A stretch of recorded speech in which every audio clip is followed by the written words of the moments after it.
মুখ্যমন্ত্ৰী হিমন্ত বিশ্ব শৰ্মাৰ শাসনকালত কিমান কাম হ'ল 3টা বছৰত এই গোটেই কথাবিলাক আপোনালোকে যেটো যোৱাকালি গোটেই তথ্যটো লাভ কৰিলে লাভ কৰাৰ পিছত আপোনালোকে হিমন্ত বিশ্ব শৰ্মা চৰকাৰখনক 10ৰ ভিতৰত আপোনালোকে কেই নম্বৰ দিব যদি কাম কৰিছে তেতিয়া 10ৰ ভিতৰত আপোনালোকে 10 দিব যদি কাম কৰা নাই 10ৰ ভিতৰত আপুনি কেই নম্বৰ দিব কাৰণ ইতিমধ্যে আপোনালোকে জানে যে মুখ্যমন্ত্ৰী হিমন্ত বিশ্ব শৰ্মাৰ চৰকাৰখনে 3টা বছৰত তেওঁলোকে যথেষ্ট কাম কৰিছে বুলি কৈছে যে যিখিনি কাম কৰিছো বেলেগ চৰকাৰে কাম কৰা নাই বা কংগ্ৰেছ চৰকাৰৰ দিনত ইমানখিনি কাম হোৱা নাই এই কথাখিনি তেখেতলোকে কৈ আহিছে আৰু এই কথাখিনিক লৈ তেওঁলোকে এবাৰ ভোটাৰৰ ওচৰত লৈ যাব বিচাৰিছিলে আপোনালোকে নিশ্চয় জানে যে কিমান কাম কৰিলো আমাৰ কৰ্মৰ চাই পেলাই আপোনালোকে ভোটটো দিয়ক আপোনালোকে যেটো ভোট প্ৰদান কৰিলে কৰাৰ পিছত এতিয়া আপোনালোকে গোটেই গম পালে যে আসলে চৰকাৰখনে যিমানখিনি কাম কৰিলে এই কামখিনিক লৈ ভোট দিলে নে চৰকাৰখনৰ যিখিনি এই ধক কাম সকলোৱে ভাল পোৱা নাছিলে জীবন নাছিলে এই কামখিনি এগেইনষ্ট যেটো ভোট প্ৰদান কৰিছে কিছুমানে কাৰণ ইতিমধ্যে আপোনালোকে জানে যে হিতাধিকাৰী সৃষ্টি কৰাটো সকলোৱে ভাল পোৱা নাছিলে তাৰ এগেইনষ্টত যেটো এবাৰ ভোট প্ৰদান কৰিছে এতিয়া ধক অৰুণোদয় আঁচনিটো দিয়াটো সকলোৱে ভাল পোৱা নাই তাৰ কিছুমানে এগেইনষ্ট কৰিছে এই এগেইনষ্ট কৰা সকলে যেটো ভোট প্ৰদান কৰিছে আপোনালোকে জানে যে কাৰ পক্ষত কিমান ভোট গৈছে গোটেই কথাখিনি স্পষ্ট হৈ পৰিব 4 জুনত আপোনালোকে জানে যে 4 জুনত যেটো ৰিজাল্ট ঘোষণা কৰিব গতিকে তাৰ আগতে নিৰ্বাচনৰ পূৰ্বে যিখিনি কথা কৈছিল আৰু নিৰ্বাচনৰ পিছত যিখিনি কথা কৈ আছে এই কথাখিনিক চাই আমি গম পাই যে বিজেপি চৰকাৰখনে এবাৰ শাসনত আহিবনে নাহে তাক লৈ এটা ডাঙৰ প্ৰশ্ন উত্থাপন হৈছে আজি প্ৰতিদিন টাইমৰ কাৰ্যবাহী সম্পাদক সুনীল ভূঞা ডাঙৰীয়াই যি অনুষ্ঠান আয়োজন কৰিছিল সেই অনুষ্ঠানত উপস্থিত আছিল ময়ূৰ বৰা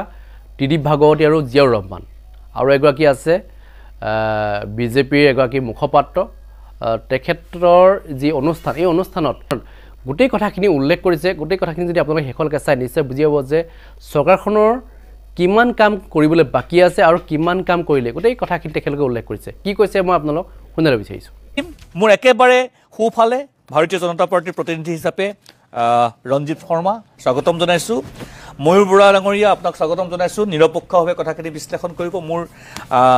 বাওকাখে জিয়াউৰ ৰহমান অসম জাতীয় পৰিষদৰ সম্পাদক আৰু নতুন প্ৰজন্মৰ বিশেষকৈ যুৱ প্ৰজন্মৰ প্ৰতিনিধি হিচাপে কটন মহাবিদ্যালয়ৰ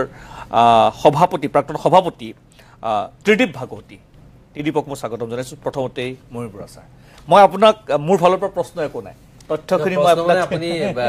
সিএমৰ পিনৰ পৰা যিখিনি কৈছে সেইখিনিটো ক'ব আৰু গতানুগতিক কেটবোৰ গতানুগতিক আৰু কেটবোৰ হয়তো ক'ব লগা কথা বুলি ভাবো তেওঁলোকক মই দোষাৰোপ কৰা নাই কাৰণ তেওঁলোকে সেইখিনি কথা ক'ব লাগিব হয়তো কাইলৈ ইয়াতকে বহায়ও আৰু কেটবোৰ কথা তাত সংযোগ কৰিব পাৰে গোটেই কথাটো যদি আমি 3 বছৰ চাও আমি প্ৰেক্ষাপটটো অলপ চাই ল'ব লাগিব আৰু ডক্টৰ হিমন্ত বিশ্ব শৰ্মাৰ তেওঁক ভাল পাওক বেয়া পাওক এটো বেলেগ কথা কিন্তু তেওঁক আওকাণ কৰি অসমৰ ৰাজনীতি যোৱা কেইটামান দশকত চলা নাই সেই কথাটো মনত ৰাখিব লাগিব ডক্টৰ শৰ্মাই এটা কথা কৈছিলে যে আমি তেওঁ যেতিয়া মুখ্যমন্ত্ৰীত্বৰ গাদীত তেওঁ বহিলে 3 বছৰ আগত তেওঁ মুখ্যমন্ত্ৰী হোৱাৰ পিছত এটা কথা কৈছিল আৰু সেই কথাটো প্ৰতিজন অসমক ভাল পোৱা মানুহৰ বুকুৰ কৰবাত নহয় কৰবাত প্ৰতিধ্বনিত হৈছিল সেই কথাটো আছিল অসমক আমি ভাৰতৰ ভিতৰৰ 5খন আটাইতকৈ উন্নত ৰাজ্যৰ মাজলৈ লৈ যাম তেওঁ হেতু সপোনৰ কথা বাৰে বাৰে দুহাৰিছিল গতিকে আপুনি 3 বছৰৰ পাছত যেতিয়া এই কথাখিনি নিৰীক্ষণ কৰিব বা পৰ্যবেক্ষণ কৰিব বা বিশ্লেষণ কৰিব তেতিয়া হলে তাৰ আৰত সেইজন ছাত্ৰ বা সেইজন মানুহে কি কথা কৈছিল তাৰ প্ৰেক্ষাপটত কৰিব লাগিব এই প্ৰেক্ষাপটৰ পৰা চাবলৈ গলে মই প্ৰথমতে ধৰি লওক আমাৰ ৰঞ্জিত শৰ্মা আছে বা আজি 3 বছৰ সম্পূৰ্ণ হৈছে তেওঁলোকক ধন্যবাদ কৃতজ্ঞতা জনাই কেইটামান মোৰ দৃষ্টিত মানে ভাল কাম মই ক'ব লৈছো কিন্তু তাৰ আগতে মই আৰু এটা কথা কৈ লও চৰকাৰ এখনক যেতিয়া দিছপুৰলৈ বা দিল্লীলৈ গণতান্ত্ৰিকভাৱে পঠোৱা হয় এই যে দৰমহা দিয়া উৰণীয়া খেতু বহোৱা আমাৰ ৰাস্তাপথ নিৰ্মাণ কৰা এইটো তেওঁলোকৰ দায়িত্ব বা কৰ্তব্য আজি সুনীত ভূঞা যদি প্ৰতিদিন টাইমলৈ আহি বোলে এদিন মই শ্ব' নকৰো মানিব এসপ্তাহ 10 দিন এমাহ বোলে মই শ্ব' নকৰো হেতু আৰু কোনেও মানি নলয় আপোনাৰ এইটো দায়িত্ব যেটো দায়িত্ব আপোনাক দিছে সেই দায়িত্বটো পালন কৰিব লাগিব এতিয়া চাওক আমি গুটেইখিনি কথা ক'বলৈ হলে অলপ কংগ্ৰেছৰ দিনলৈ মনত পেলাব লাগিব এতিয়া চাকৰিৰ ক্ষেত্ৰত হে আমাৰ ৰাকেশ পাল আৰু সেই বাহিনীয়ে যেটো দৌৰাত্ম চলাইছিল সেই ক্ষেত্ৰত চাকৰিৰ ক্ষেত্ৰত বিজেপিৰ দিনত কিছু নিকা হোৱা আমি দেখিবলৈ পাইছো অখিল গগৈয়ে কিছুমান কথা উলিয়াইছে সেই কথাবোৰ আপুনি দলিয়াই পেলাব নোৱাৰে কেজনমান মানুহৰ বয়সৰ ক্ষেত্ৰত তেওঁ কৈছিল কিন্তু মোটামুটি ভাৱে চাকৰি দিয়াৰ ক্ষেত্ৰত আমি নিকা হোৱা দেখা পাইছো আৰু এটা পদক্ষেপ মই ব্যক্তিগতভাৱে অসমীয়া হিচাপে ভাল পাওঁ ডক্টৰ শৰ্মাৰ এই চান্দা বিৰোধী চান্দা লৈ লৈ লৈ আছাম দল সংগঠন অসমীয়া মহিলা বৃদ্ধ পৌঢ় ডেকা ডেকেৰী সকলোৱে এই যে বাহিৰৰ মাৰোৱাৰী মানুহ অন্য মানুহৰ আগত লৈ লৈ গোটেই জাতিটোক বদনাম কৰি আজি 30টা বছৰ 40টা বছৰ বিশেষ একো আগুৱাব নোৱাৰিলে গতিকে চান্দা বিৰোধী তেওঁৰ যিটো ষ্টেণ্ড আছিল স্থিতি আছিল সেইটো মই ভাল পাইছো ড্ৰাগছৰ বিৰুদ্ধে তেওঁলোকে লোৱা বিক্ষিপ্ত মানে বহুতে কয় কিছুমান অঞ্চলত কিছুমান মানুহ থকা ঠাইত বেছিকে লৈছে আন ঠাইত কমকে লৈছে এই কথাটো হয়তো ইতিহাসে বিচাৰ কৰিব কিন্তু ড্ৰাগছৰ বিৰুদ্ধে লোৱা কথাটো ভাল আছিলে মাটিৰ ক্ষেত্ৰত হেতু ডক্টৰ হিমন্ত বিশ্ব শৰ্মাৰ আহাৰ আগতে সৰ্বানন্দ সোণোৱালৰ দিনত আপোনাৰ দুকঠানে আঢ়ৈ কথা যদি গুৱাহাটীত মাটি থাকে আগৰ পাৰমিশনৰ নামত আপোনাৰ যি জমৰ যন্ত্ৰণা আছিল সেইখিনি কিন্তু আজি আপোনাৰ 27 জন নে 37 জন এক্ৰেডিটেড আৰ্কিটেক্ট আছে তেওঁলোকৰ থ্ৰুদি কৰিলে আপুনি ঘৰতে বহি তাৰ পাৰমিশনটো পায় সেই কথাটো ভাল হৈছে বসুন্ধৰাৰ ক্ষেত্ৰত কিন্তু একে কথা ক'ব নোৱাৰি কাৰোবাৰ কাৰণে ভাল হৈছে কাৰোবাৰ কাৰণে বেয়া হৈছে গণতন্ত্ৰ যেটো কিন্তু সাংঘাতিক ডাঙৰ কথা ইছলাম ধৰ্মাৱলম্বী লোক থকা বহু অঞ্চলত বসুন্ধৰাৰ সুবিধা নোপোৱা বুলি আমি হততে অভিযোগ শুনো আৰু সেই কথাটোৰ লগত মুখ্যমন্ত্ৰী বা তেওঁৰ আনবোৰ বিয়াগুম মন্ত্ৰীয়ে প্ৰথম পৰ্যায়ৰ নিৰ্বাচনত তেওঁলোকে ভবা ধৰণে সফলতা নাপাম বুলি ভাবি গৌৰৱ গগৈ বা লুৰিণজ্যোতি গগৈয়ে যি এটা শক্তিশালী তেওঁৰ বিৰুদ্ধাচৰণ কৰিছে বা মানুহৰ মনত এটা আশাৰ ৰেঙনি আনিছে তাৰ পিছত আপুনি দেখিব দ্বিতীয় পৰ্যায়ত তেওঁলোকে যাৰ ভোট নালাগে বুলি কৈছিল এতিয়া ভোট লাগে বুলি কোৱাটো মই বেয়া পোৱা নাই কাৰণ গণতন্ত্ৰত আপুনি নাগৰিকৰ ভোট খোজাটো এজন ৰাজনৈতিক দলৰ মানুহৰ কৰ্তব্য বা কৰিবই কিন্তু এসময়ত এওঁলোকৰ ভোট মই নামটোৱে ক'ব না মিয়া মানে বংগমূলীয় মুছলমান ভোট নালাগে এইফালে গ'লে পাকিস্তান যেন লাগে সিফালে গ'লে বাংলাদেশ যেন লাগে এই ধৰণৰ বৰ্জনীয় অতি ধৰণৰ ঘৃণনীয় কথা তেওঁলোকে পৰিহাৰ কৰাটো এতিয়া ভাল কিন্তু আগৰ 2-3 বছৰত কৰাটো অত্যন্ত বেয়া কথা আছিল এতিয়া মই আপোনাক চাওঁ হিতাধিকাৰী প্ৰায় তেওঁলোকে কয় হিতাধিকাৰীৰ জৰিয়তে আপুনিও এটা ক'লে আজি সিএমৰ উল্লেখ কৰি পেলাই আমাৰ 14% হে মানুহ আছে আৰু লগতে আমাৰ মানে দৰিদ্ৰ সীমাৰেখাৰ তলত আৰু লগতে আপোনালোকে কয় যে হিতাধিকাৰীত ইমান মানুহ আমি দি আছো হিতাধিকাৰীৰ কথা লৈ নিৰ্বাচনৰ ৰণ-জিকাৰ কথাও কয় তেতিয়াহ'লে দুইটা কথাৰ মাজত এটা দ্বন্দ্ব আছে যে আমাৰ দাৰিদ্ৰ সীমাৰেখাৰ তলত থকা মানুহ কম ইপিনে কিন্তু হিতাধিকাৰীৰ সংখ্যা সাংঘাতিক বেছি সেই হিতাধিকাৰীক লৈ আমি ধৰি লওক নিৰ্বাচন জিকাৰ কথা তেওঁলোকে সপোন দেখিছে গতিকে মানুহক নাগৰিকৰ পৰা কাৰণ নাগৰিক হলে প্ৰশ্ন কৰিব নাগৰিক হলে সমালোচনা কৰিব নাগৰিকৰ পৰা হিতাধিকাৰী কৰাৰ এটা পৰিকল্পনা কেৱল অসম চৰকাৰ নহয় সমগ্ৰ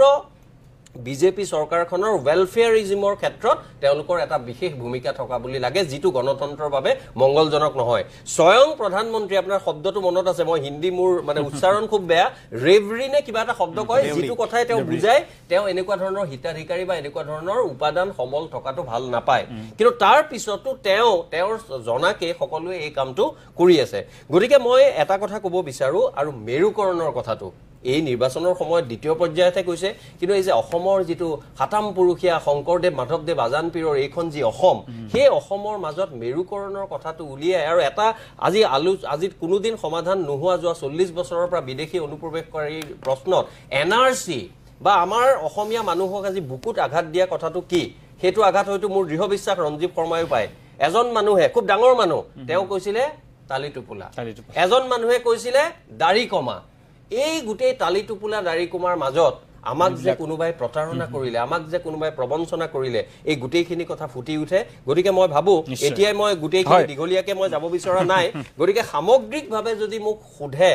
যদি ডক্টৰ হিমন্ত বিশ্ব শৰ্মা নহলহেতেন যদি ডক্টৰ হিমন্ত বিশ্ব শৰ্মাই প্ৰেক্ষাপটটো পাঁচখন উন্নত ৰাজ্যলৈ হোৱাতেন নকৰিলেহেতেন তেতিয়াহ'লে হয়তো এটো ভাল এটা দ্বিতীয় বিভাগ পোৱাৰ ধৰণৰ কাম তেওঁলোকে কৰিছে বুলি মই ভাবো কিন্তু এতিয়া যেহেতু তেওঁলোকে আগতে হেতু কৈ লৈছে এটো মই আজিয়ে কৈ দিব নিবিচাৰো আপোনাৰ সিএমৰ মানুহকিটাও বেয়া পাব যে আমি ইমান কলো দ্বিতীয় বিভাগে ক'লে কিন্তু এটো হয়তো সময়ে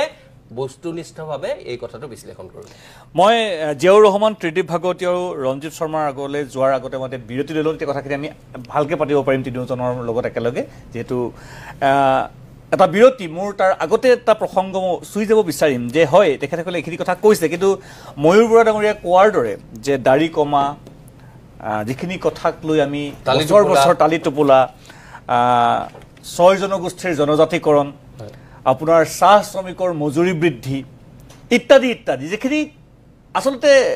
সমস্যাৰ পিছত সমস্যা দিনৰ পিছত দিন সমস্যা হৈ আছে সেই দীৰ্ঘকালীন সমস্যা বুলি যাক ক'ব পাৰো আমি সেই সমস্যাসমূহৰ সমাধানৰ পথ বা বাটটো বা অৱকাশ আমি কেতিয়া দেখিম এইখিনি কথা আলোচনা কৰিম এটি বিৰতি আহি জিয়াউৰ ৰহমান মই যে ৰাজনৈতিকভাৱে আপুনি যেহেতু ৰাজনৈতিক প্ৰেক্ষাপটতে জড়িত প্ৰেক্ষাপটত আছে ময়ূৰ বৰা ডাঙৰীয়াৰ মুখপাত্ৰ ৰাজনৈতিকভাৱেই মই আপোনাৰ গোটেইখিনি কথা সুধিছোঁ যে যিখিনি তথ্য আমি দাঙি ধৰিলোঁ আমি চৰকাৰৰ ঘৰৰ পৰা যিখিনি তথ্য পাইছোঁ যোৱা 3টা বছৰৰ বিশ্লেষণ মই আপোনাৰ পৰা জানিব বিচাৰিছোঁ সুনীল ভূঞা ডাঙৰীয়া মই অসম জাতীয় পৰিষদৰ প্ৰতিনিধি মুখপাত্ৰ আৰু সেইকাৰণে আমাৰ দলৰ ফালৰ পৰা আজি 3য় বৰ্ষপূৰ্তি উপলক্ষে মুখ্যমন্ত্ৰী মহোদয়ক মানে অভিনন্দন জনাইছোঁ যে 3টা বছৰ তেখেতে পাৰ কৰিছে আৰু বিজেপিৰ মিত্ৰ দলৰ যিখিনি সদস্য আছে তেওঁলোককো অভিনন্দন জনাইছোঁ আপুনি বৰ ধুনীয়াকৈ উপস্থাপন কৰিছে মুখ্যমন্ত্ৰীৰ কাৰ্যালয়ে আপোনাক তথ্য দিছে আৰু আপুনি একেবাৰে কোনো ধৰণৰ ইয়াত কি কয়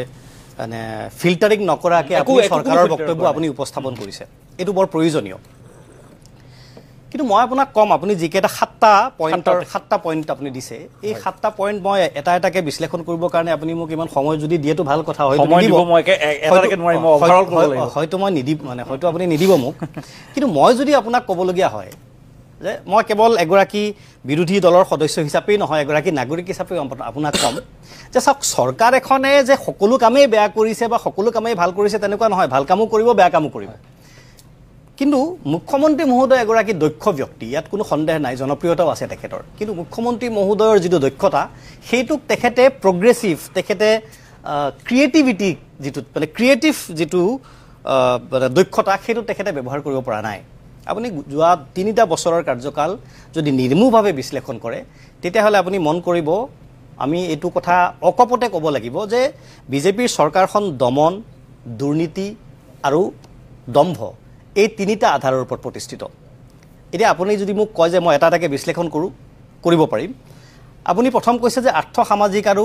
মানে আৰ্থসামাজিক বিকাশ আৰু আন্তঃগাঁথনি নিৰ্মাণত তেওঁলোকৰ আটাইতকৈ বেছি সফল বুলি কৈছে অকল ফ্লাইঅভাৰ বনোৱাটোৱেই অৰ্থনৈতিক বিকাশ নেকি আজিৰ তাৰিখত অসমত যদি এটা বাচ্চা জন্ম লয় তেতিয়াহ'লে 2021-22 চনৰ হিচাপ মতে যিমান টকা আমাৰ পাব্লিক ডেফ্ট আছে ঋণ আছে 26,771 টকা 21 আৰু 22 বিত্তীয় বৰ্ষৰ হিচাপ মতে এটা বাচ্চাৰ মূৰত পৰিব আমাৰ ধাৰৰ বোজা আমাৰ ৰাজ্যখনৰ মুঠ বাজেট 1.5 লাখ কোটি টকা আমাৰ ঋণো 1.5 লাখ কোটি টকা ঋণ লোৱাটোক আমি কেতিয়াও বেয়া কাম বুলি কোৱা নাই কিন্তু আপুনি ঋণ কিমান ল'ব আৰু কি কামত খৰচ কৰিব সেইটো ইম্পৰ্টেণ্ট আপুনি যদি ঋণ লৈ পেলাই বিনামূলীয়া চাউল আৰু অৰুণোদয় আঁচনি দিছে তেতিয়াহ'লে আপুনি হিতাধিকাৰী আঁচনি কৰি আপুনি জনসাধাৰণক ভুল পথে পৰিচালিত কৰিছে স্বয়ং ভাৰতবৰ্ষৰ প্ৰধানমন্ত্ৰী ইতিমধ্যে ময়ূৰ বৰা ডাঙৰীয়াই কৈছে স্বয়ং ভাৰতবৰ্ষৰ প্ৰধানমন্ত্ৰী ডাঙৰীয়াই কৈছে যে এই হিতাধিকাৰী কালচাৰটো দেশৰ অৰ্থনীতিৰ বাবে বেয়া তেনে অৱস্থাত আপোনাৰ আমাৰ এই ৰাজ্যখন চৰকাৰখনে হিতাধিকাৰী আঁচনিৰ ওপৰত নিৰ্ভৰ কৰি মুখ্যমন্ত্ৰী মহোদয়ে কৈছিল মই কোট কৰিছোঁ মুখ্যমন্ত্ৰীয়ে কৈছিল যে আমি ইমান হিতাধিকাৰী আঁচনি দিছোঁ যে কংগ্ৰেছ বা বিৰোধীটো টিকিবই নোৱাৰিব তাৰমানে কি হিতাধিকাৰী সৃষ্টি কৰাটোক বিজেপি দলে বা মুখ্যমন্ত্ৰী মহোদয়ে তেখেতৰ চৰকাৰৰ কৃতিত্ব হিচাপে দেখুৱাইছে আৰু সেইকাৰণে আমি কৈছোঁ যে হিতাধিকাৰী সৃষ্টি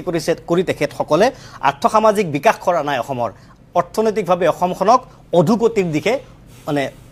ধাবিত কৰোৱাইছে যাৰ উদাহৰণ আমি ৰাজপথত ওলালেই দেখা পাওঁ যে পুলিচে গাড়ী এখন সামান্য কিবা খেলি মেলি দেখাৰ লগে লগে 2000 টকা ফাইন কাঢ়ি লয় পুলিচসকল বাধ্য হৈ গৈছে এইটো জাষ্ট মই প্ৰেক্টিকেল এটা অভিজ্ঞতা আপোনাক দেখুৱাবৰ কাৰণে মানে বুজাই দিবৰ কাৰণে এই উদাহৰণটো দিলোঁ আপুনি ছ'চিঅ' পলিটিকেল আপুনি যিটো ষ্টেবিলিটিৰ কথা কৈছে and harmony medical health educational আপুনি যিটো প্ৰেজেণ্ট কৰিছে চৰকাৰৰ ফালৰ পৰা এই প্ৰতিটো ক্ষেত্ৰতে তেখেতসকল সফল হোৱা নাই আপুনি বেলেগ কথা বাদ দিয়ক আপুনি যদি এডুকেশ্যন আৰু কালচাৰেল প্ৰিজাৰ্ভেশ্যন আৰু ডেভেলপমেণ্টৰ কথা যিটো কৈছে 6000 চৰকাৰী খণ্ডৰ অসমীয়া বিদ্যালয় বন্ধ কৰি দিছে এটা 6000 মানে চৰকাৰী খণ্ডৰ বিদ্যালয় বন্ধ কৰি দি আপুনি ক্ষতিটো কাৰ কৰিলে এই সাধাৰণ যিখিনি মানুহক আপুনি অৰুণোদয় আঁচনি দি বা অন্যান্য আপুনি অন্ত্যোদয়া চাউল বিপিএলৰ চাউল দি পেলাই যিখিনি মানুহ সহায় কৰিলে তেওঁলোককেতো আপুনি ব্যক্তিগত খণ্ডৰ বিদ্যালয়ত নিজৰ ল'ৰা ছোৱালীৰ নামভৰ্তি কৰাবৰ কাৰণে বাধ্য কৰিলে আপুনি হস্পিটেলৰ বিল্ডিং বনাইছে আপুনি এখন হস্পিটেল গোটেই অসমত দেখুৱাই দিয়ক যিখন হস্পিটেলত 8 পাৰ ছাৰ্ভিচ মানুহে পায় আজি এটা সাধাৰণ মানে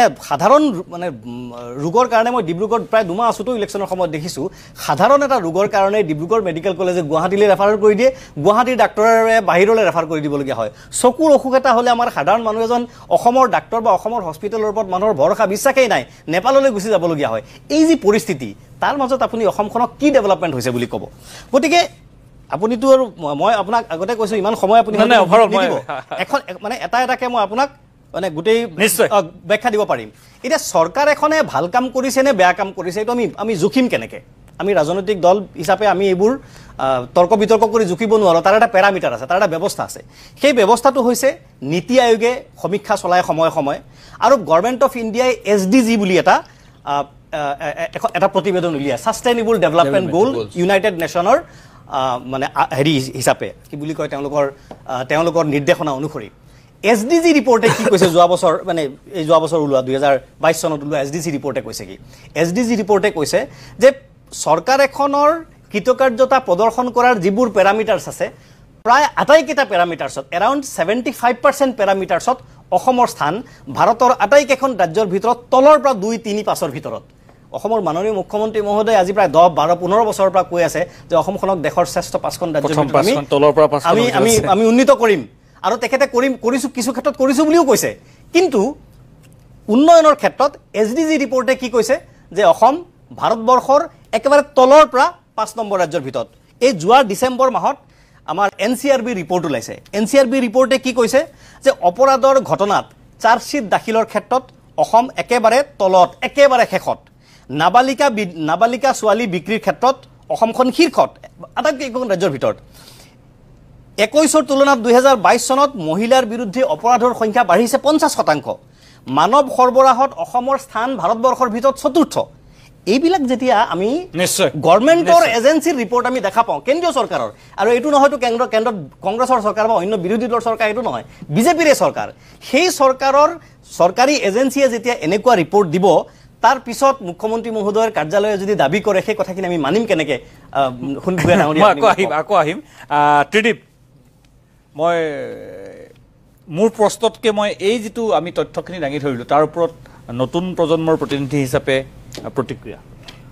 সুনীতা মই যেতিয়া আজি ৰাতিপুৱা আপুনি ফোন কৰিছিল মই ভাবিছিলোঁ যে মই আজি এনেকৈ আৰম্ভ কৰিম যে ডক্টৰ হিমন্ত বিশ্ব শৰ্মা অসমৰ সৰ্বকালৰ সৰ্বশ্ৰেষ্ঠ মুখ্যমন্ত্ৰী যি ধৰণৰ সপোন এটা আমাক দেখুওৱা হৈছিল 2021ত যে ভাৰতৰ প্ৰথম 5খন ৰাজ্যৰ ভিতৰলৈ আমি যাম আৰু খুব যিটো শব্দ বাৰে বাৰে ব্যৱহাৰ কৰা হয় বিকাশৰ অনিৰুদ্ধ গতি আমি দেখিবলৈ পাম সেই গোটেই কথাবোৰেই মই ভাবি আহিছিলোঁ যে আজি আপোনাৰ আগত কম মই ভাবিছিলোঁ যে ড্ৰাগছৰ বিৰুদ্ধে তেওঁলোকে সঁচাকৈ শক্তিশালী পদক্ষেপ লৈছে সেই কথাবোৰ প্ৰশংসা কৰি লগতে চাকৰিৰ ক্ষেত্ৰত যিটো কথা মোৰ বয়সৰ ল'ৰা ছোৱালীখিনিৰ কাৰণে এইকাৰণে গুৰুত্বপূৰ্ণ আগতে ল'ৰা বা ছোৱালী এজনীয়ে যেতিয়া মহাবিদ্যালয় বিশ্ববিদ্যালয়ৰ পৰা উত্তীৰ্ণ হৈ ওলাই যায় তেওঁ চাকৰি এটা নাপায় তেতিয়া APSCত দুৰ্নীতি হৈছিল এইবাৰ অন্তত এই চৰকাৰখনৰ দিনত এই পৰিৱেশটো আমি দেখিছোঁ যে আমি চিনি পোৱা মানুহসকল যাৰ যিয়ে এই ধৰণৰ কথাবোৰ যে ঘোষ বা এই ধৰণৰ কথাবোৰ ব্ৰাইব দিবলৈ যাৰ সামৰ্থ্য নাথাকে তেনেকুৱা মানুহে এবাৰ চাকৰি পাইছে মোৰ বহু কেইগৰাকী বন্ধুৱে APSC পাইছে 3rd গ্ৰেড 4th গ্ৰেডৰ নিযুক্তি পাইছে SI নিযুক্তি পাইছে গতিকে এই ধৰণৰ পৰিৱেশ এটা অসমত হৈছে সমান্তৰালভাৱে তেওঁলোকে অসমৰ সাংস্কৃতিক ঐতিহ্যটোক যিটো তেওঁলোকে ব্যৱহাৰ কৰিছে ৰেনেছা শব্দটো কালচাৰেল ৰেনেছা বুলি কৈছে সেই শব্দটোক ব্যৱহাৰ কৰি তেওঁলোকে সেই ধৰণৰ সাংস্কৃতিক ঐতিহ্যক জীয়াই ৰখাত কাম কাজ কৰিছে এই গোটেই ভাল কথাবোৰে মই আজি আসলতে আপোনাৰ আগত ক'বলৈ আহিছিলোঁ কিন্তু কলেজলৈ মই যেতিয়া গ'লোঁ কলেজলৈ যোৱাৰ পাছত মই বন্ধুৰ সৈতে কথা পাতি মোৰ মনত পৰিল এইগৰাকী হিমন্ত বিশ্ব শৰ্মা ডক্টৰ সন্মানীয় মুখ্যমন্ত্ৰী যাক আমি আজিৰ তাৰিখত ভাৰতৰ ভিতৰত এগৰাকী শক্তিশালী নেতা বুলি ভাবিছোঁ এই মানুহগৰাকীয়ে মণিপুৰে যদি কাৰ পৰা নিজকে আঁতৰাই ল'ব পাৰে মিজোৰাম নাগালেণ্ড এই ৰাজ্যবোৰে যদি কাৰ পৰা নিজকে আঁতৰাই নিব পাৰে এই মানুহজনে অসমক তেওঁ আজিলৈকে 3 বছৰ হৈ যোৱাৰ পাছতো দিল্লীত গৈ কথাটো বুজাব নোৱাৰিলে যে কাখন আমাৰ বাবে ভয়াৱহ অসমকো কাৰ পৰা আঁতৰাই ৰাখিব লাগে ILP থকা ৰাজ্যবোৰ আঁতৰি গ'ল 6 শিডিউলৰ ঠাইবোৰ আঁতৰি গ'ল অসমখন থাকি গ'ল তেওঁ কিন্তু সেই কথাটো বুজাব নোৱাৰিলে তেতিয়া বন্ধুৱে মোক ক'লে যে এওঁ কেনেকৈ সফল মুখ্যমন্ত্ৰী হ'ব আকৌ আমি কথা পাতিলোঁ যে কা আন্দোলন কৰাৰ সময়ত আমাক কি কোৱা হৈছিল যে দাড়ি কমা সহ 6 নং দফাৰ প্ৰতিবেদন ৰূপায়ণ কৰা হ'ব আমি সপোন দেখিছিলোঁ যে মুখ্যমন্ত্ৰী ডক্টৰ হিমন্ত বিশ্ব শৰ্মা হৈছে এইবাৰ হ'ব সেই প্ৰতিবেদনখন এতিয়া আছে ক'ত সেই প্ৰতিবেদনখন ৰূপায়ণ হৈছে নাই নে ডিলিমিটেশ্যন কৰাৰ পাছত অসমীয়া জাতিৰ সুৰক্ষাৰ প্ৰশ্নবোৰ আৰু নাইকিয়া হৈ গ'ল এই প্ৰশ্নবোৰ কিন্তু ল'ৰা ছোৱালীৰ মনত এতিয়াও আছে তাৰ পাছত আপোনাৰ চেনেলৰ যিগৰাকী ড্ৰাইভাৰৰ আমাৰ গাড়ী চালকৰ সৈতে মই আহিলোঁ তেওঁৰ সৈতে কথা পাতোঁতে মই গম পালোঁ যে মূল্যবৃদ্ধিটো একেই আছে মূল্যবৃদ্ধিটো কমা নাই কেন্দ্ৰীয় চৰকাৰৰ যিবোৰ নিৰ্দেশনা আছে মূল্যবৃদ্ধি ৰোধৰ ক্ষেত্ৰত সেই ব্যৱস্থাবোৰ অসমত লোৱা হৈছে নে নাই এটা মই একেবাৰে ভয়ংকৰ তথ্য দিলে আপোনাৰ চকু খোল খাব 2 বছৰ যেতিয়া হৈছিল এই চৰকাৰখনৰ তেতিয়া বিধায়ক অখিল গগৈয়ে বিধানসভাত এটা প্ৰশ্ন কৰিছিল বিধানসভাত প্ৰশ্ন কৰোঁতে সুধিছিল যে এই চৰকাৰখনে এডৰ ক্ষেত্ৰত কিমান টকা ব্যয় কৰে বিজ্ঞাপনৰ ক্ষেত্ৰত কিমান টকা ব্যয় কৰে পীযুষ হাজৰিকা সন্মানীয় মন্ত্ৰী সেই মন্ত্ৰীগৰাকীয়ে যিটো উত্তৰ দিছে উত্তৰটো যথেষ্ট ভয়াৱহ তেওঁ কৈছে যে সৰ্বানন্দ সোণোৱাল চৰকাৰে 5 বছৰত 125 কোটি টকা ব্যয় কৰিছিল ডক্টৰ হিমন্ত বিশ্ব শৰ্মা নেতৃত্বাধীন চৰকাৰখনে 2 বছৰত এইটো যোৱা বছৰলৈকে তথ্য 130 কোটি টকা ব্যয় কৰিছে মানে তাৰ অৰ্থটো এয়া নেকি মই প্ৰথমতে যিখিনি কথা কলো যিখিনি কথা টিভিটো খুলিলে পেপাৰখন পঢ়িলে মই পাওঁ এই কথাবোৰৰ মাজত আমাক ডুবাই ৰাখি এই যিগৰাকী মানুহক লৈ আমি সপোন দেখিছিলো তেওঁ 5খন ৰাজ্যলৈ আমাক লৈ যাব অনিৰুদ্ধ যাত্ৰা আমি দেখিম সেই যাত্ৰাটোৰ এক প্ৰহেলিকা আমাৰ সন্মুখত সৃষ্টি কৰি মূল কথাবোৰৰ পৰা আমাক আঁতৰাই ৰখাৰ বাবে 3 বছৰ কাম কৰিলে নেকি এই প্ৰশ্নবোৰ কিন্তু যুৱ সমাজৰ মাজত আছে চাকৰি দিয়াৰ বাবে আমি আটাইতকৈ তেওঁৰ ওচৰত কৃতজ্ঞ কিন্তু জাতিটোৰ যিবোৰ মূল সমস্যা যিগৰাকী মানুহে গোপীনাথ বৰদলৈৰ পাছত অসমৰ শ্ৰেষ্ঠ মুখ্যমন্ত্ৰী হোৱাৰ সপোন দেখে সেই মানুহগৰাকীয়ে জাতীয় বিষয়সমূহৰ ক্ষেত্ৰত কিয় নিমাত হৈ থাকে সম্প্ৰীতিৰ কথা কোৱা মানুহজনে অমুকৰ ভোট নালাগে বুলি কিয় কয় তাৰ পাছত আকৌ তেওঁৰ ভোট কেনেকৈ লগা হয় যদি এই মানুহখিনিৰ ভোট নালাগে বুলি কওঁতে তেওঁলোক ভাৰতীয় নাছিল এতিয়া ভোট বিচাৰোতে কেনেকৈ ভাৰতীয় হৈছে এই প্ৰশ্নবোৰত জাতীয় প্ৰশ্নবোৰত মানুহজন কিয় নিমাত হৈ থাকে এই কথাবোৰেই তেওঁক আমাৰ সফল বুলি কোৱাৰ ক্ষেত্ৰত আমাৰ সন্মুখত বাধা হৈ থিয় দিয়ে ধন্যবাদ মই উত্তৰটো পোনে পোনে ৰঞ্জিত শৰ্মাক কৈছে মোৰ ক'ব লগা একো নাই সুনীত আপুনি তথ্য কিছুমান দেখুৱালে মননশীল লিখক ময়ূৰ বৰাৰ পৰা আৰম্ভ কৰি ছাত্ৰ বন্ধু ত্ৰিদীপলৈকে আৰু ৰাজনৈতিক বন্ধু জিয়াউৰলৈকে সকলোৱে বিষয়বিলাক নিজৰ দৃষ্টিভংগীৰে উপস্থাপন কৰিছে কোনেও বিশ্লেষণ কৰা নাই চবৰে দৃষ্টিভংগী আছে আৰু গণতান্ত্ৰিক সমাজত আমি সকলো সামাজিক প্ৰাণী হিচাপে পৃথক যদিও মানে মানুহ হিচাপে সব এক কিন্তু সামাজিক প্ৰাণী হিচাপে আমাৰ সকলোৰে চিন্তা পৃথক হয় খুব কম মানুহৰে এটা ৰাজনৈতিক দলত থকা মানুহৰো কেতিয়াবা চিন্তা বেলেগ হ'ব পাৰে সেয়া যিয়ে নহওক এতিয়া মই কাৰো প্ৰশ্নৰ উত্তৰ নিদিওঁ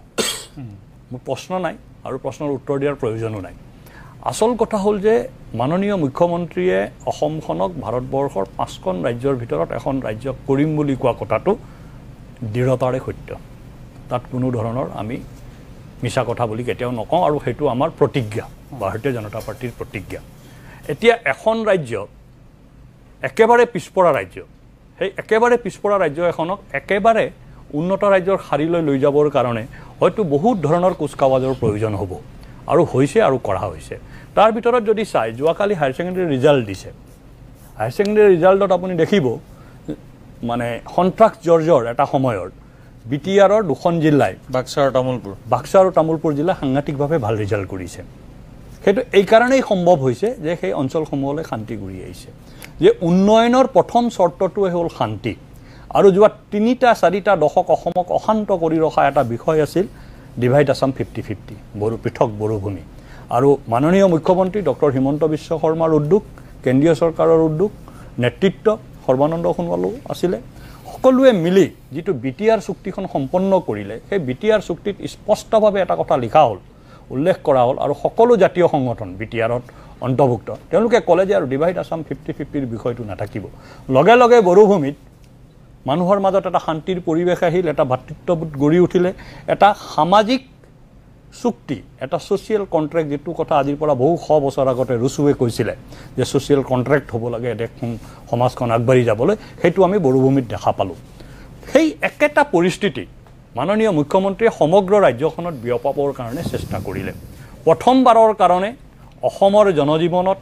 বিশেষ ভূমিকা পালন কৰা গৰীয়া মৰীয়া দেশী সম্প্ৰদায়ৰ বৌদ্ধিক জগতৰ মানুহখিনিৰ লগত তেওঁ বহিলে আৰু সেই সম্প্ৰদায়ৰ যিবিলাক কথা আছে তেওঁলোকৰ যিবিলাক দুখ আছে তেওঁলোকৰ যিবিলাক বেদনা আছে তেওঁলোকে যিবিলাক সামাজিক সমস্যা সন্মুখীন হৈ আছে তাক কেনেকৈ সমাধান কৰিব পাৰি তাৰ কাৰণে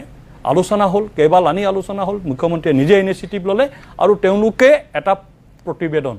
বনাই দিলে আৰু তাৰ আধাৰত সেই সমাজবিলাকত কাম আৰম্ভ হৈছে ঠিক সেইদৰে চাহ বাগানৰ মানুহৰ লগত বহিলে অন্যান্য জাতি জনগোষ্ঠীৰ মানুহৰ লগত বহিলে চাহ বাগানৰ মানুহৰ লগত যিদিনাখন মুখ্যমন্ত্ৰী এডমিনিষ্ট্ৰেটিভ ষ্টাফ কলেজত প্ৰায় 4 ঘণ্টাৰ এটা দীঘলীয়া বৈঠক কৰিছিল মোৰ এতিয়াও আপোনালোকে চলাইছিল সেই বাইকটো পৱন সিং ঘাটোৱাৰৰ তেওঁ চকু পানী ওলাই গৈছিল সেইদিনা তেওঁ এডমিনিষ্ট্ৰেটিভ ষ্টাফ কলেজৰ পৰা ওলাই আহি কৈছিলে মই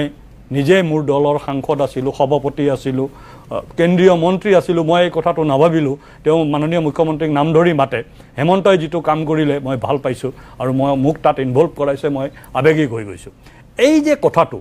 এই এক সামাজিক পৰিৱেশ আমাৰ ৰাজ্যখনত সৃষ্টি কৰিছে আজিৰ তাৰিখত আমি এটা সময় আছিল অসমীয়া অনা অসমীয়া বড়ো অবড়ো মিচিং অমিচিং কাৰ্বি অনা কাৰ্বি এই যিটো বাতাবৰণ এটা সমাজত বিয়পি আছিল সেই বাতাবৰণটোক আমি সকলো অসমবাসী আমি সকলো অসমীয়া তালৈ ৰূপান্তৰিত কৰাৰ ক্ষেত্ৰত ডক্টৰ হিমন্ত বিশ্ব শৰ্মাৰ নেতৃত্বাধীন চৰকাৰখনে সামাজিকভাৱে এটা বলিষ্ঠ নেতৃত্ব আৰু বলিষ্ঠ পদক্ষেপ লৈছে যিটোৱে অসমৰ সামাজিক পৰিৱেশক স্থিৰ কৰি ৰখাত সহায় কৰিছে আৰু লাহে লাহে এই অৰ্থনৈতিক বিকাশত এটা বিৰাট আৰু ব্যাপক অৰিহণা আগবঢ়াব প্ৰথম কথাটো হ'ল সেইটো দ্বিতীয় কথা আমাৰ সমাজখনত বিভিন্ন ধৰণৰ অভাৱ আছিলে সেইকাৰণে আমি আন্দোলন কৰিছিলোঁ আমি চাওক আমি এটা তেল শোধনাগাৰৰ কাৰণে আন্দোলন কৰিছিলোঁ দলঙৰ কাৰণে আন্দোলন কৰিছিলোঁ অস্তিত্ব ৰক্ষাৰ কাৰণে আন্দোলন কৰিছিলোঁ আমি ৰাস্তাৰ কাৰণে আন্দোলন কৰিছিলোঁ এতিয়া মই উত্তৰ পাৰৰ মানুহ আপুনি উত্তৰ পাৰৰ মানুহ আমাৰ সেই সময়ে NH-52টোক বঢ়াব লাগে ডাঙৰ কৰিব লাগে তাৰ কাৰণে উত্তৰ পাৰত সৰু অসম ছাত্ৰ সন্থাৰ উত্তৰ পাৰৰ যিবিলাক জিলা সমিতি আছিল যুৱ ছাত্ৰ পৰিষদৰ বিভিন্ন অন্যান্য ছাত্ৰ আমি সেই ছাত্ৰ সংগঠনবিলাকৰ নেতৃত্বত আন্দোলন কৰিছিলোঁ আজি আপুনি যেতিয়া ঘৰলৈ যায় কলিয়া ভোমোৰাৰ পৰা নাৰায়ণপুৰ আপুনি 45 মিনিটত পাই যায় পাইনে নাপায় 45 মিনিট নাপাওঁ মই 30 মিনিটত বিশ্বনাথ পাই যাওঁ আপুনি ইফালে 1 ঘণ্টাত পাই যায় কিন্তু যথেষ্ট ইনফ্ৰাষ্ট্ৰাকচাৰ ভাল হৈছে তো এই যে ইনফ্ৰাষ্ট্ৰাকচাৰ কেৱল এখন ফ্লাইঅভাৰৰ কথা নহয় এতিয়া খানাপাৰাৰ পৰা জালুকবাৰী যাওঁতে 1.5 ঘণ্টা লগাটো ভাল আছিল নে এতিয়া 20 মিনিটত পোৱাটো ভাল মানুহে ক'ব এইটো কথা যে ভেঙুচালি কৰিব নালাগে ডেভেলপমেণ্ট এটা আমেৰিকাৰ এগৰাকী ৰাষ্ট্ৰপতিয়ে কৈছিল আমেৰিকা উন্নত ৰাষ্ট্ৰ এইকাৰণে উন্নত যে আমেৰিকা উন্নতৰ কাৰণে আমেৰিকাৰ ৰাস্তাবোৰ ভাল নহয় আমেৰিকাৰ ৰাস্তাবোৰ ভাল আমেৰিকাৰ ইনফ্ৰাষ্ট্ৰাকচাৰ ভাল সেইকাৰণেহে আমেৰিকা উন্নত ৰাষ্ট্ৰ ময়ূৰ বৰাই ৰাষ্ট্ৰপতিজনৰ নাম জানিব নিশ্চয় মই পাহৰি গৈছোঁ আমেৰিকাৰ ৰাষ্ট্ৰপতি নিশ্চয় ৰঞ্জিত শৰ্মা মই নাই ৰ'ব মোক প্ৰথমতে হোৱাই নাই তিনিজন মানুহৰ উত্তৰ দিবলৈ আছে উত্তৰ নিদিওঁ বুলি মই এটা বিৰতি ল'ব লাগিব তাৰপিছত আকৌ আহিম যে ৰঞ্জিত শৰ্মাই স্বাভাৱিকতেই তেখেতৰ যিটো স্বভাৱসুলভ বাকপটুতা সেই বাকপটুতাৰে যিখিনি যুক্তি বেকত কৰিছে সেয়া মই স্বীকাৰ কৰিছোঁ কিন্তু তাৰপিছতো আমাৰো কিছুমান প্ৰশ্ন আছে নিশ্চয় থাকিব মইতো কৈছোঁ বিৰতি লৈছোঁ যে সেই কথাখিনিও আমি সুধিবলৈ চেষ্টা কৰিম যে আচলতে ইমানকৈ কৰা উন্নয়নৰ ধামখুমীয়াত ক'ৰবাত সেই ধৰণৰ কথা বতৰাবিলাক পাহৰাবলৈ চেষ্টা কৰা হৈছে নে পাহৰিবলৈ চেষ্টা কৰা হৈছে নে সঁচাকৈ পাহৰিছে এইটো বিৰতি আহি আছোঁ যিখিনি সমস্যা বছৰ বছৰ যুগ যুগ ধৰি আমি তাত সোমাই আছোঁ সেইখিনিৰ পৰা পৰিত্ৰাণ পোৱাৰ বাবে আমি কিবা আহ্বান জনাম বা আশা কৰিম সুনীতা এই 3 বছৰৰ বা গোটেই হিমন্ত বিশ্ব শৰ্মাৰ শেহতীয়া ৰাজনীতিটোৰ আটাইতকৈ যিটো ডাঙৰ বিন্দু সেই বিন্দুটো হৈছে যে এতিয়া আপুনি যদি উত্তৰ প্ৰদেশৰ গাঁও এখনলৈ যায় তাত যদি অসমৰ কাক চিনি পায় বুলি সোধে তেওঁ ক'ব হিমন্ত বিশ্ব শৰ্মাক চিনি পাওঁ মহাৰাষ্ট্ৰৰ যদি জেগা এটালৈ যায় হিন্দুত্ববাদী অঞ্চল এটা তাত কাক চিনি পাওঁ বুলি সুধিলে অসমৰ পৰা হিমন্ত বিশ্ব শৰ্মাক চিনি পায় এইটো ৰিয়েলিটি কিন্তু এইটো আমি অসমৰ মানুহে একচেপ্ট কৰিব লাগে আপুনি ইনষ্টাগ্ৰামটো খুলি ল'লে ৰিল যদি চাই থাকে ৰাহুল গান্ধী নৰেন্দ্ৰ মোদীৰ সমান্তৰালভাৱে হিমন্ত বিশ্ব শৰ্মাক আমি দেখোঁ হিমন্ত বিশ্ব শৰ্মাৰ আজিৰ তাৰিখত ৰাষ্ট্ৰীয় ৰাজনীতিত সেই পদ আছে সেই তেওঁ ঠাইখিনি বনাইছে কেনেকৈ বনালে সেই গোটেই বিন্দুটোলৈ গুচি গ'লে আমি এই গোটেই কথাবোৰ পাতিব লগা হয় তেওঁ যেতিয়া বাহিৰৰ মিটিং এখনত গৈ কিবা এটা বক্তব্য দি আহে বা এই ধৰণৰ এটা বিভেদকামী কথা কয় সেই কাৰবাৰটো তেওঁ অসমলৈ আহি যদি কৰিব লাগে অসমৰ সম্প্ৰীতিটো নষ্ট হয় এই গোটেই কাৰবাৰটোৱে তেওঁ 3 বছৰ কৰিলে আপুনি তেওঁ 3 বছৰীয়া গোটেই যাত্ৰাটো উভতি চালে এই কথাটো বাৰে বাৰে চকুত পৰিব তেওঁ অসমৰ কথা বাহিৰত যেতিয়া কৈছে অসমখনকো সেই উত্তৰ প্ৰদেশৰ নিচিনাকৈ তেওঁ উপস্থাপন কৰিছে অসমখন উত্তৰ প্ৰদেশ নহয়তো এই কথাটোৱে মই শেষত আশা কৰিম ডক্টৰ হিমন্ত বিশ্ব শৰ্মা ভাৰতৰ প্ৰধানমন্ত্ৰী হওক গৃহমন্ত্ৰী হওক সকলো হওক তেওঁক মই এটা কথাই কৰজোৰে আশা কৰিম তেওঁ নিজৰ ৰাজনৈতিক উত্থানৰ বাবে অসমীয়া জাতিটোক আৰু অসমখনক এইদৰে কি যদি পাখা খেলত ব্যৱহাৰ কৰি থাকে আমাৰ সম্প্ৰীতি নষ্ট হ'ব জাতীয় বিষয়বোৰত মই ক'লোৱে তেওঁৰ একোৱে কৰা নাই তেওঁৰ বাকী সকলো ভাল কাম মই সকলোকে স্বাগতম জনাইছোঁ জাতীয় বিষয়বোৰত ডক্টৰ হিমন্ত বিশ্ব শৰ্মাই মাত মাতক নহ'লে কিন্তু ইতিহাসে তেওঁৰ কথাখিনি যেতিয়া বিশ্লেষণ কৰিব এদিনটো 10 বছৰ পাছত এটা প্ৰজন্মই বিশ্লেষণ কৰিব তেওঁক কিন্তু এটা বিভেদকামী চৰিত্ৰ হিচাপে অসমৰ ৰাজনীতিত বিশ্লেষণ কৰিব আশা নকৰোঁ তেওঁ তেনেকৈ চিহ্নিত হ'ব ত্ৰিদীপে নতুন প্ৰজন্মৰ প্ৰতিনিধি হিচাপে অতি সুন্দৰভাৱে কথাটো ব্যাখ্যা বিশ্লেষণ কৰিছে মোৰ লগত প্ৰায়বোৰ কথাই তেওঁৰ মত মিলিছে যে হিন্দুত্বৰ পোষ্টাৰ বয় হ'বলৈ গৈ অসমত যিটো মেৰুকৰণৰ কথা সৃষ্টি কৰি ইয়াৰ যিটো সম্প্ৰীতি সমন্বয় বিনষ্ট কৰাৰ যি ধৰণৰ প্ৰয়াস এই প্ৰয়াসে কিন্তু গোটেই জাতিটোক ক্ষতি কৰিব আৰু সেই কথাৰ পৰা আচলতে ডক্টৰ শৰ্মা ডাঙৰীয়া বিৰত থকা উচিত কাৰণ ইয়াৰ পৰা যদি বিৰত নাথাকে তেওঁ আৰম্ভণিতে যিটো ঘোষণা কৰি সকলো মানুহকে তেওঁ কিছু পৰিমাণে আকৰ্ষণ কৰিবলৈ চেষ্টা কৰিছিল বা আকৰ্ষিত হৈছিল যে অসমক আমি 5খন শ্ৰেষ্ঠ ৰাজ্যৰ পিনলৈ লৈ যাম কিন্তু জিয়াউৰ ৰহমানে দেখুৱালে যে বহুবোৰ আমাৰ মাপ কাঠি বা ইয়াৰ্ড ষ্টিকৰ জৰিয়তে আমি দেখিছোঁ যে আমি তলৰ পিনৰ পৰা আছোঁ সেই তলৰ পৰা আমাৰ ওপৰলৈ যিটো উত্থান সেই উত্থানৰ লগত যদি আমাৰ দম্ভ বা অহংভাৱ এটা থাকে আমি যদি ভাবো যে আমি সকলো কথা জানো বেলেগৰ পৰা শিকিবলগীয়া নাই তেতিয়াহলে হয়তো পদে পদে উজুতি খাব লাগিব আৰু অনাগত 2 বছৰত তেওঁলোকে পদে পদে উজুতি নাখাওক আৰু 2 বছৰৰ পিছত যিখন নিৰ্বাচনী ৰণ হ'ব সেই নিৰ্বাচনী ৰণত এইবাৰ যদি যোৰহাটত গৌৰৱ গগৈ আৰু ডিব্ৰুগড়ত লুৰিণজ্যোতি গগৈ নিজিকিলেও যদি এটা ৰেসপেক্টেবল ডিফিটলৈ যায় যদি এই ব্যৱধানটো কমি যায় মই ভাবো অসমত অসমীয়া জাতীয়তাবাদৰ সুস্থ উদাৰ অসমীয়া জাতীয়তাবাদৰ পোখা মেলিব আৰু এই কথাটোৱে বিজেপি দলক কিছু পৰিমাণে হলেও প্ৰত্যাহ্বান জনালে ত্ৰিদিবে আশংকা কৰাৰ দৰে আমাৰ জাতীয় প্ৰশ্নত মাতমতাৰ বাবে আমাৰ ইয়াৰ পৰা মানুহ ওলাই আহিব জিয়াউৰ ৰহমান 30 সেকেন্ড শোণিতপুৰ ডাঙৰীয়া মই ত্ৰিদীপ আৰু আমাৰ বৰা ডাঙৰীয়াৰ কথাৰ লগত একমত তেখেতসকলে নোকোৱা হ'লে মই ময়ে ক'লোহেঁতেন এইখিনি কথা বৰা ডাঙৰীয়াৰ কথা আঁত ধৰি মই কওঁ ডিব্ৰুগড়ত সৰ্বানন্দ সোণোৱাল ডাঙৰীয়া এইবাৰ প্ৰত্যাহ্বানৰ মুখত পৰিছে আমি সকলোৱে জানো প্ৰত্যাহ্বানৰ মুখত পৰাৰ 1 নম্বৰ কাৰণটো যদি আমি বিশ্লেষণ কৰে সেইটো হ'ল যে জাতীয় বিষয়বোৰত তেখেতৰ মৌনতা তেখেত মুখ্যমন্ত্ৰী হৈ থকা কালত বা এতিয়াও গতিকে হিমন্ত বিশ্ব শৰ্মা ডাঙৰীয়াৰ প্ৰতি আমাৰ আহ্বান যে জাতীয় বিষয়সমূহ যোৱা 4-5টা দশকে এই প্ৰথম নিৰ্বাচন এইটো য'ত জাতীয় বিষয়বস্তু সম্পৰ্কত অকণমানো এবাৰ উচ্চাৰণ নহ'ল মুখ্যমন্ত্ৰীৰ মুখেদি ভাৰতবৰ্ষৰ গৃহমন্ত্ৰী প্ৰধানমন্ত্ৰী কাৰো মুখেদি অসমত এই উচ্চাৰণ নহ'ল এইটো দুৰ্ভাগ্যজনক কথা জাতীয় বিষয়বোৰ আপুনি আগবঢ়াই লৈ যাওক আপোনাৰ লগত আমাৰ কোনো শত্ৰুতা নাই আপোনাক আমি সমৰ্থন কৰিম কিন্তু আমি নিৰ্বাচনী যুঁজ কৰিম সেইটো নিৰ্বাচনী ফিল্ডত বেলেগ কথা কিন্তু জাতিটো আমি ভাল পাওঁ আপুনি যিমান ভাল পায় ময়ো সিমান ভাল পাওঁ আপুনি যিমান অসমীয়া ময়ো সমান অসমীয়া অসমখনক আগবঢ়াই নিবৰ কাৰণে আপুনি মানে সাধাৰণ যিবোৰ ডেভেলপমেণ্ট সেইবোৰৰ লগতে ৰাস্তা ঘাট বনোৱাৰ যিটো ডেভেলপমেণ্ট সেইবোৰৰ লগতে জাতীয় ইস্যুবিলাকো সমানে আগবঢ়াই লৈ যোৱাটো চৰকাৰ হিচাপে আপোনাৰটো দায়িত্ব আপুনিটো কৰিব লাগিব যদি নকৰে তেতিয়াহ'লে সৰ্বানন্দ সোণোৱাল ডাঙৰীয়া যেনেকৈ এইবাৰৰ নিৰ্বাচনত ডিব্ৰুগড়ত প্ৰত্যাহ্বানৰ সন্মুখত পৰিছে আৰু মই কৈছোঁ যে তেখেত মানে অপ্ৰাসংগিক হৈছে জাতীয় বিষয়বোৰত হিমন্ত বিশ্ব শৰ্মা ডাঙৰীয়া মই কথাটো ক'বলৈ মোৰ বেয়া লাগিছে কিন্তু মই আপোনাক কওঁ যে আপোনাকো অসমীয়া মানুহে খলনায়ক আখ্যা দিব যদিহে আপুনি অহা 2 বছৰত জাতীয় বিষয়বোৰ আপুনি এড্ৰেছ নকৰে ৰঞ্জিত শৰ্মা 1 মিনিট অসমৰ যিবিলাক মূল জাতীয় সমস্যা যাক আমি অসমৰ জাতীয় সমস্যা মানে কি অসমৰ এটাইটো জাতীয় সমস্যা অসমীয়া জাতিৰ ৰাজনৈতিক অস্তিত্ব অসমীয়া জাতিক ৰাজনৈতিক অস্তিত্বক সুৰক্ষিত কৰি ৰাখিবৰ কাৰণে মাননীয় মুখ্যমন্ত্ৰী ডক্টৰ হিমন্ত বিশ্ব শৰ্মাৰ নেতৃত্বত ভাৰতীয় জনতা পাৰ্টীৰ চৰকাৰে অহোফুৰুকাৰ্থ কৰিছে ডিলিমিটেশ্যন তাৰ উদাহৰণ আৰু অন্যান্য বিভিন্ন ধৰণৰ সামাজিক ৰাজনৈতিক আৰ্থিক মানে সিদ্ধান্ত যথেষ্ট সাহসী সিদ্ধান্ত চৰকাৰখনে লৈছে আৰু সেই সিদ্ধান্তৰ জৰিয়তে জাতিটোক আগবঢ়াই নিয়াৰ কাৰণে প্ৰয়াস কৰা হৈছে লাচিত বৰফুকনক দিল্লীৰ বিজ্ঞান ভৱনলৈ লৈ যোৱা চৰাইদেউৰ পৰা উলিয়াই আৰু বিহুক বিশ্বজনীন কৰাৰ যি প্ৰক্ৰিয়া আমাৰ চৰকাৰৰ দিনত গ্ৰহণ কৰা হৈছিল সি অসমীয়া জাতিক এক বিশ্বৰ মুখলৈ লৈ গৈছে বিশ্বৰ দুৱাৰমুখলৈ লৈ গৈছে আৰু সি অসমীয়া জাতিৰ এটা নতুন পৰিচয় সৃষ্টি কৰিছে যি সময়ত মানে গোটেই পৃথিৱীয়ে জানিছিল অসমত বোমা বিস্ফোৰণ হয় অসমত হত্যাকাণ্ড হয় অসমৰ ফৰেষ্টত গড় হত্যা কৰা হয় ইত্যাদি ধৰণৰ কথা আছিল আজিৰ তাৰিখত অসমখন এটা সুৰক্ষিত এটা কালচাৰ্ড জাতিৰ দেশ ভূমি সেই কথাটো আকৌ পৃথিৱীত প্ৰতিষ্ঠা হৈছে আৰু সেই প্ৰতিষ্ঠাৰ জৰিয়তে অসমীয়া স্বাভিমান জাগ্ৰত হ'ব আৰু সেই স্বাভিমানে সেই গৰিমাই অসমক আকৌ এক শক্তিশালী জাতি হিচাপে প্ৰতিষ্ঠা কৰাত সহায় কৰিব বুলি আমি আশা কৰোঁ আৰু আমাৰ চৰকাৰে সেই কামকে অনাগত দিনত কৰি যাব ধন্যবাদ জনাইছোঁ সকলোকে আমাৰ ফালৰ পৰা আহ্বান থাকিব যে ৰঞ্জিত শৰ্মাই কোৱাৰ আগতে বিহু বিশ্বজনীন হৈছে বিশ্ব অভিলেখ হৈছে ঠিকেই কথা হওক